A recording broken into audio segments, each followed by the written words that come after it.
오늘은 성령의 세례와 성령의 은사 그 두 번째 시간을 갖겠습니다.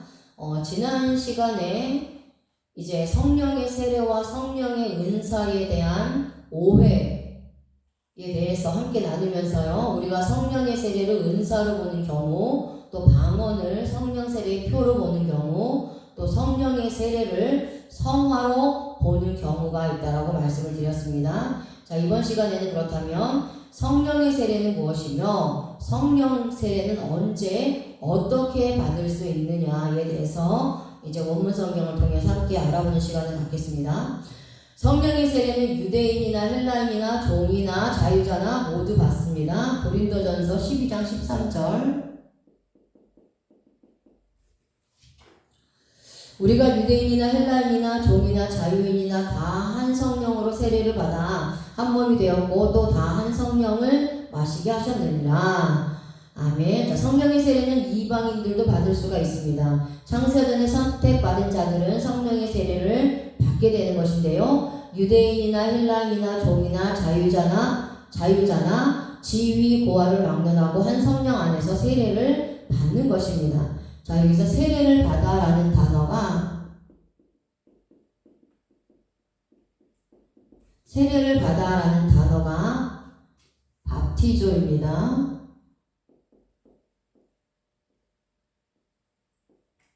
밥티조.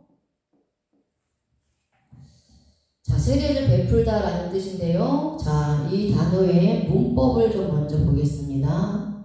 문법을 직설법을 사용하는데요. 이것은 확실한 사실이며 이방인들도 하나님께 선택받았기 때문에 성령의 세례를 확실히 받는다는 겁니다. 그런데 시제가요, 과거 시제입니다. 우리말 성경에는 성령 세례를 받아 이렇게 번역이 되어 있죠. 그럼 마치 현재 시제인 것 같지만 원문 성경을 보면 과거 시제를 사용합니다. 이것은 만세전에 선택받은 자들이 구원받기로 작정된 자들이 성령 세례를 받기로 작정되어 있다는 것입니다. 그래서 만세전에 선택받은 자들에게는 지금 성령의 세례를 받기로 작정되었다는 것이죠. 자, 그 다음에 이제 수동태를 사용합니다. 수동태. 자, 아무나 성령의 세례를 받을 수 없다는 것입니다. 하나님께서 원하는 자들에게 성령의 세례를 주신다는 겁니다. 그렇기 때문에 종이냐 자유자냐 이방인이냐 유대인이냐가 중요한 것이 아니라는 것입니다. 하나님께 선택을 받았느냐 선택받지 못했느냐가 중요하다는 것입니다. 그래서 성령의 세례는 구원을 받음과 동시에 일어나는 하나님의 사역입니다. 성령의 세례가 없이는 절대 구원을 받을 수가 없습니다. 우리에게 중생이 일어날 수가 없는 것입니다. 자, 베드로전서 3장 21절에 자, 베드로전서 3장 21절을 보시면요. 하나님께서 물은 예수 그리스도께서 부활하심으로 말미암아 이제 너희를 구원하는 편이 곧 세례라고 말씀하고 있습니다. 세례는 육체의 더러운 것을 제하여 버리는 것이 아니라 구원받고 하나님을 향한 선한 양심으로 간구하게 하시는 것입니다. 그래서 우리가 성령의 세례를 받았다면 물 세례도 받아서 구원의 표시로 받는 것입니다. 에베소서 1장 13절에 에베소서 1장 13절에요.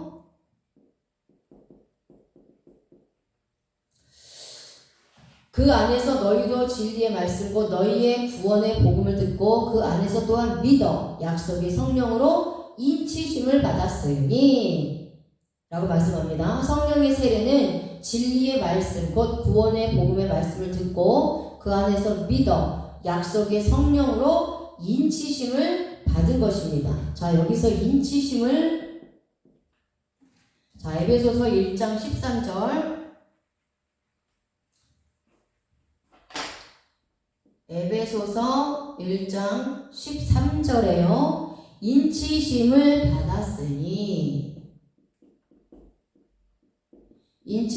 받았으니 라는 단어가 나오죠. 자, 인치심을 받았으니라는 단어의 헬라어가 스포라디조입니다.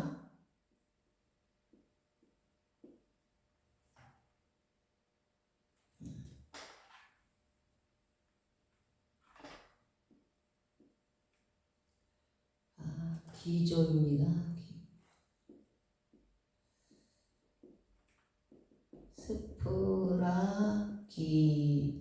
스프라기조입니다. 스프라기조인데요. 여기도 먼저 문법을 좀 보겠습니다. 과거 시제를 사용하고요. 수동태를 사용합니다. 과거 시제는 과거에 이미 행동이 끝난 것이 현재에 영향을 주는 것이 과거 시제라고 말씀을 드렸습니다. 헬라의 과거 시제.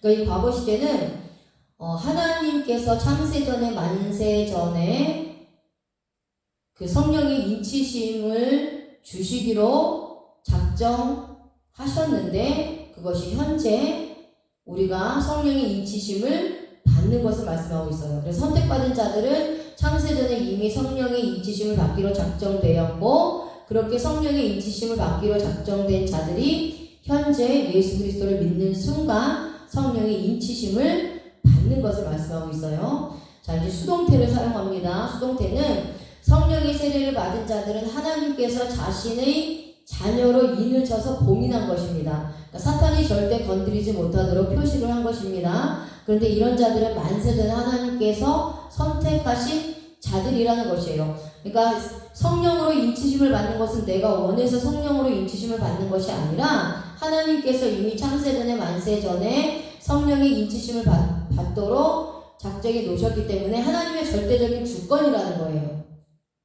그래서 하나님께서 하나님의 자녀로 인을 쳐주시기로 한 것이고 그래서 우리가 하나님의 자녀로서 성령의 인치심을 받았다라는 겁니다.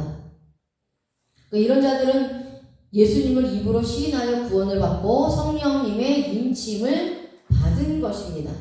자, 그런데 과거 시제를 좀 더 구체적으로 설명하면요, 확실하게 성령의 세례를 받은 사람들은 인침을 받았다는 것인데요. 그것도 이미 창세전에 선택받은 자들은 반드시 성령께서 임하셔서 구원의 은혜를 주시기로 작정되어 계획되어졌다는 것입니다. 이것이 지금 현재에 나타났을 뿐이라는 것이죠.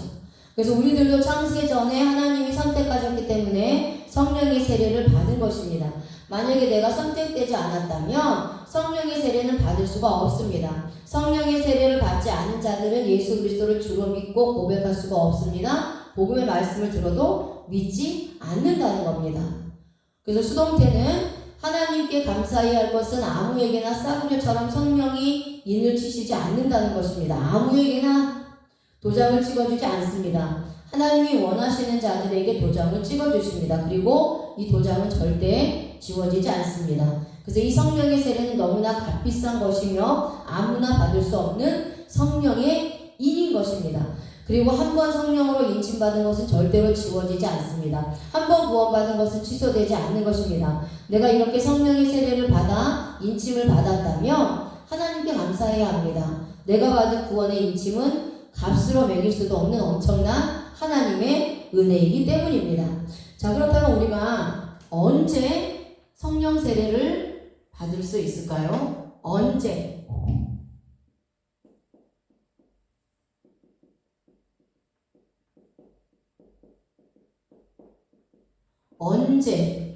언제 받을 수 있냐는 겁니다.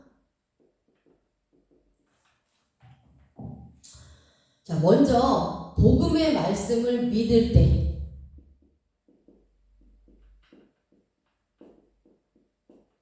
복음의 말씀을 믿을 때 받는 것입니다. 복음의 말씀을 믿을 때 성령으로 인치심을 받는 것입니다. 아까 말씀드렸죠? 에베소서 1장 13절 말씀입니다. 그 안에서 너희도 진리의 말씀 곧 너희의 구원의 복음을 듣고 그 안에서 또한 믿어 약속의 성령으로 인치심을 받았으니. 아멘. 자, 예수 그리스도 안에서 택함 받은 자들이 진리의 말씀 곧 구원의 복음의 말씀을 듣고 예수 그리스도 안에서 복음의 말씀을 믿으면 약속의 성령으로 인침을 받게 됩니다. 자, 이제 두 번째는요, 예수 그리스도를 구원자로, 예수 그리스도를 구원자로 주로 시인하는 자들. 시인할 때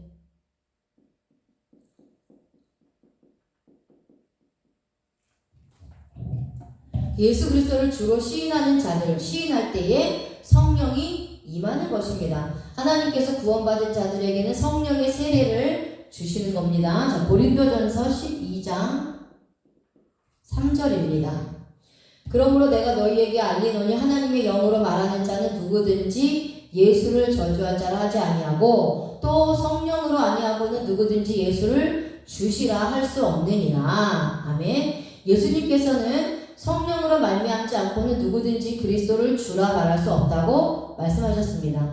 그리스도를 주로 고백하는 자는 구원받은 자들입니다. 그러므로 그리스도를 주로 고백하고 구원받은 자는 성령의 세례를 받은 것입니다.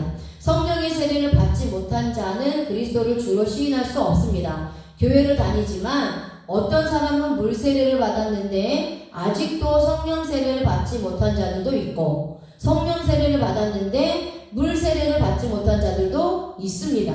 물 세례를 못 받았어도 그리스도를 주라 시인하는 자는 성령 세례를 받은 것으로 구원받은 것입니다. 하지만 물 세례를 받았다 할지라도 아직도 그리스도를 주로 시인하지 않는 자는 성령 세례를 받지 못한 자이므로 구원받지 못한 자입니다. 성령 세례를 받아 구원받은 자들이 물 세례를 받는 것은 구원받았다는 증표로 받는 것이지 구원받으려고 물 세례를 받는 것은 아니라는 것입니다. 그리고 성령의 세례는 속사람이 받은 것으로 구원과 상관이 있는 것이고 성령의 은사는 육체의 몸, 겉사람의 몸이 하나님의 영광을 위해 사용하도록 받는 것으로 구원과 상관이 없다라고 말씀드렸습니다. 우리가 성령의 세례를 받은 것은 구원의 확신을 통해서 세례를 받은 것입니다. 이때에 성령은 성령의 은사가 아닙니다. 은사를 받은 것이 아닙니다. 구원을 위한 성령의 세례를 받은 것입니다. 혼동하면 안 된다는 거죠.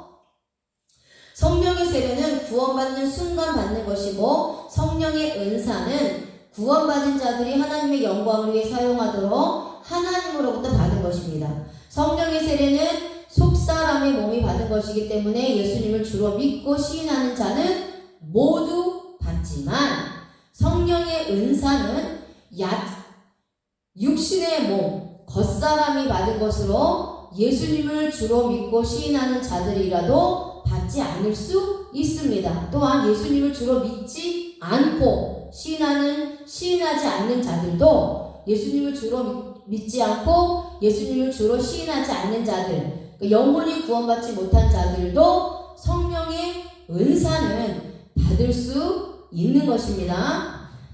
아멘. 자, 그 다음에 세 번째가 예수 그리스도의 이름으로 세례를 받고, 자, 예수 그리스도의 이름으로 세례를 받고, 예수 그리스도의 이름으로 세례를 받고 죄 사함을 받으면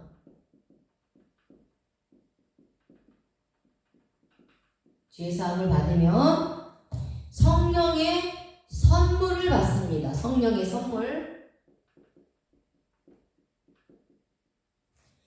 선물을 받는다라고 말씀하고 있죠. 여기서의 성령의 선물은 우리가 알고 있는 그 은사가 아닙니다. 예수 그리스도를 믿을 때 성령의 세례를 선물로 받아 구원을 선물로 받는 것을 말씀합니다. 베드로가 오순절 날에 설교를 했는데 성령 하나님이 임하니 구원을 선물로 받게 되는 것입니다.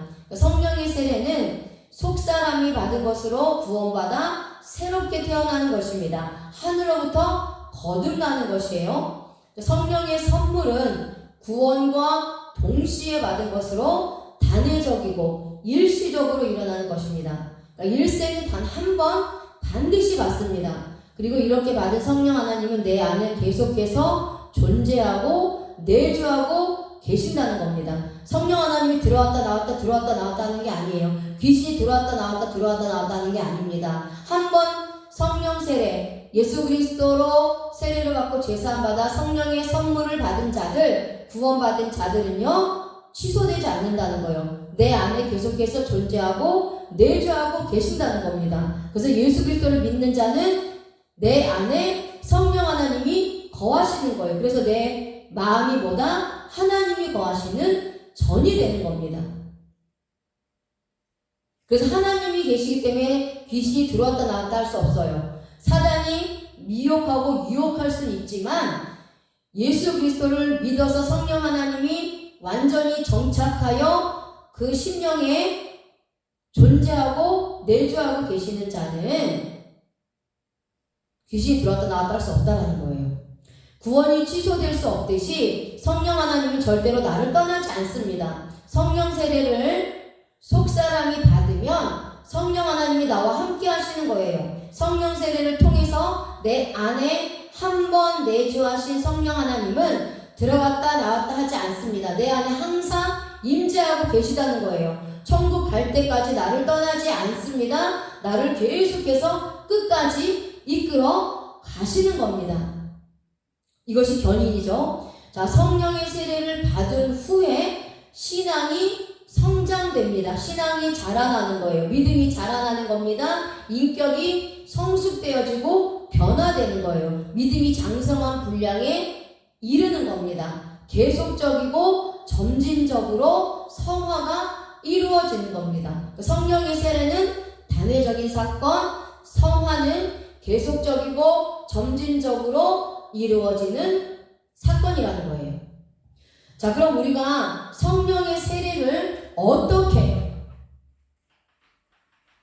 같은 맥락이지만, 자, 그럼 우리가 성령의 세례를 어떻게 받을 수 있습니까? 요한복음 3장 5절에 예수께서 대답하시되 진실로 진실로 내게 이르노니 사람이 물과 성령으로 나지 아니하면 하나님의 나라에 들어갈 수 없느니라. 아멘. 예수님께서는 니고데모에게 말씀하셨습니다. 사람이 물과 성령으로 나지 아니하면 하나님의 나라에 들어갈 수 없다는 것입니다. 이것은 진리의 말씀과 성령의 세례를 통하여 받을 수가 있다는 것입니다. 물과 성령으로 거듭나는 것은 속사람이 거듭나는 것입니다. 물은 말씀을 의미하고 복음을 의미합니다. 복음의 말씀을 들을 때 성령 세례를 받고 거듭나게 되어 하나님의 나라에 들어갈 수 있다는 것을 말씀하고 있습니다. 그러니까 니고데모는 예수 그리스도로부터 말씀을 받고 성령을 받았습니다. 거듭나서 하나님 나라에 들어간 것입니다. 그래서 구원받을 만한 진리의 말씀이 있어야 사람이 거듭날 수가 있습니다. 십자가 복음의 말씀을 듣지 않으면 어느 누구든지 절대 성령의 세례를 받을 수 없습니다. 복음의 말씀을 듣는 것이 먼저라는 거예요. 예수 그리스도의 복음의 말씀을 듣고 말씀을 깨달아서 예수 그리스도를 이제 믿게 되면 예수 그리스도가 나의 원죄와 자범죄를 위해서 십자가에 못 박혀 죽으심으로 나의 죄를 해결해 주셔서 이제 그 예수 그리스도를 믿는 순간 나의 모든 죄가 없어지고 이제 예수 그리스도를 믿음으로 말미암아 하나님의 자녀로 거듭나고 그래서 구원받는다는 것을 믿을 때 성령의 세례를 받는다는 것이죠. 그러니까 이런 복음을 듣지 못하는데 어떻게 예수 그리스도를 알 수 있습니까? 예수 그리스도를 모르는데 어떻게 예수 그리스도를 믿을 수 있겠습니까? 예수 그리스도를 믿지 않는데 어떻게 구원받을 수 있느냐는 거예요. 그래서 복음의 말씀을 듣고 예수님을 믿고 그래서 성령의 세례를 받는 것입니다. 그래서 오순절에 베드로는 진리의 말씀을 이 복음의 말씀을 선포했습니다. 또한 고넬료 집에서도 십자가 복음을 선포했더니 성령의 세례의 역사가 일어난 것입니다. 고넬료는 하나님을 믿는 사람이었지만 예수 그리스도를 믿는 자가 아니었다는 거예요. 그래서 예수 그리스도를 전했을 때, 예수 그리스도를 선포했을 때 예수 그리스도를 믿었고 그래서 성령의 세례가 임한 것입니다. 구원받은 사람이 성령의 세례를 받아야 한다고 주장하는 것은 비성경적입니다. 이미 내가 구원을 받았는데 성령의 세례를 받아야 한다, 방언을 받아야지 구원받은 것이다, 이렇게 주장하는 것은 비성경적이라는 거예요. 그러니까 순복음교회나 기독교 대한 하나님의 성회와 같이 오순절 교단에 속한 이제 교회들이 성령 세례를 받아야 된다고 기도해주고 억지로 방언하도록 만드는 행위들을 합니다. 이 모두는 비성경적이며 잘못된 것이라는 거예요. 내가 예수 그리스도를 입으로 주로 시인하면 이미 나에게 성령 세례가 임한 것입니다. 또 받을 필요가 없다라는 거예요. 방언을 받아야지만 성령 세례를 받은 것이라고 해서 억지로 방언하도록 만든다는 겁니다. 전혀 방언과 상관없다라는 거예요. 방언은 단지 성령의 은사일 뿐이라는 거예요. 구원받은 사람들은 이미 성령의 세례를 받은 사람입니다. 더 이상 성령의 세례를 받을 필요가 없습니다. 구원받은 사람들은 성령의 세례를 받는 것이 아니라 성령의 세례를 받았으니까 이제는 성령의 충만함을 받는 것입니다. 아멘. 다음 시간에는 이 성령 세례와 성령의 충만함의 차이점을 알아보겠습니다. 아멘.